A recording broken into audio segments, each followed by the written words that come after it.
It's being reported in the Wall Street Journal that a lot of business CEOs are having trouble getting through to Donald Trump and trying to change his mind on his policies involving tariffs and some of the other things that they say are going to be dangerous to the economy. They've been trying to get working with his team, his advisors, trying to say, hey, we need to get through them. This is not good. And it's all the things we've been talking about, how it's going to raise prices and it's going to institute a trade war, all of that. But they can't get through to him. Well, even his own inner circle, according to the Wall Street Journal, is having trouble getting through to him. And some of them, even his closest advisors, including people like Senator Marco Rubio, who is his pick for Secretary of State, aren't even being given a heads up before Donald Trump goes public with some of his ideas. I guess they find out just like we do in real time when he makes a middle of the night, early morning post on Truth Social about whatever he's going to do. And they get caught off guard just like we do, like especially with like the tariffs on China and Mexico and Canada. When he made that post, nobody knew that was coming.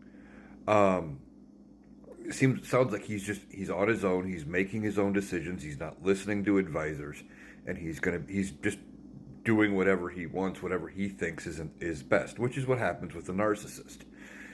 They don't listen to shit.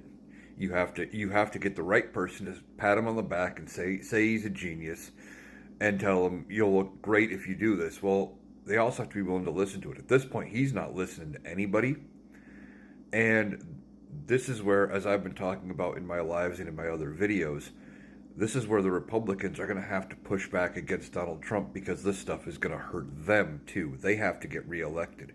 And if they crash the economy as bad as it could with these tariffs and a trade war, especially a trade war involving multiple countries, they may not get reelected in 26. Democrats could take control of Congress, and then whoever runs, assuming it's J.D. Vance or any other Republican for that matter, in 2028, would not get elected president.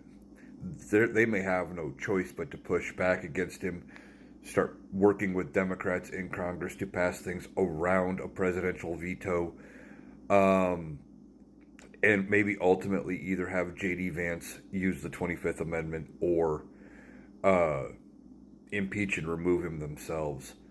And of course, Democrats would probably go right along with it, especially if it's crashing the economy.